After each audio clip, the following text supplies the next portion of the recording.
Bon matin à tous. Ta parole est une lampe à mes pieds et une lumière sur mon sentier.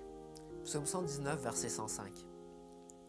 Combien de fois t'est-il déjà arrivé d'être dans l'obscurité, de ne plus distinguer quoi que ce soit, de ne rien voir?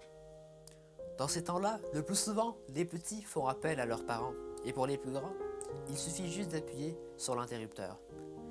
Soudain, tout devient clair. On distingue tout, on voit les objets autour de soi, on peut marcher sans trébucher. Lorsqu'il n'y a pas d'électricité, on allume une bougie ou une lampe. Écoute cette histoire qui est vraie. Il y a bien des années vivait une jeune fille appelée Mary Jones. Elle et sa famille vivaient dans les campagnes au pays des Galles. Un jour, à la nuit tombée, en revenant de l'église, elle se rappela les paroles du psaume 119 que le prédicateur avait lu. Ta parole est une lampe à mes pieds et une lumière sur mon sentier. Marie voulait avoir sa propre Bible, et bien que sa famille soit très pauvre, après 6 ans de dur travail et d'économie, elle eut assez d'argent. Elle marcha 40 km jusqu'à la ville la plus proche où il était possible d'acheter une Bible. Dieu a encouragé Marie, et son amour pour la Bible a permis à des centaines de millions de personnes de posséder la Bible. La parole de Dieu est comme une lampe. Elle éclaire le chemin, c'est un guide sûr. Elle a permis à Marie de découvrir et d'accéder à un trésor précieux, la Bible. La parole de Dieu enlève les craintes, car elle est pleine de merveilleuses promesses. Avec elle, on ne peut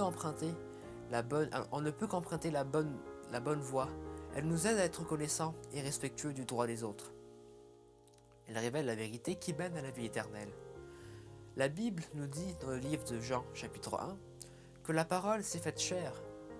En effet, Jésus est venu sur terre comme un être humain, mais il était Dieu lui-même. C'est un mystère. Crois ceci. Jésus, la parole, marche avec toi quand tu es triste ou plein de joie. Tu peux tout lui demander, tout lui dire. Tu peux également le remercier d'être la lumière dans ta vie et communiquer à d'autres la véritable lumière qui est Jésus. Avec Jésus, tu ne seras jamais déçu. Tout comme Marie qui recherchait et qui finalement trouva une Bible. Nous pouvons dire que recevoir la parole, c'est accueillir Jésus. Veux-tu l'accepter pour sauveur? Veux-tu le recevoir comme ami pour la vie? Prière. Père Céleste, merci pour ta parole qui est une lampe à mes pieds et une lumière pour ma route. Je m'engage à te donner la première place dans ma vie et que ta parole prenne place dans mon cœur afin que je puisse en parler tout autour de moi et communiquer la joie qu'il y a d'être avec toi jusqu'à ton prochain retour. Amen. Rosemary Cuicon. Bonne journée à tous.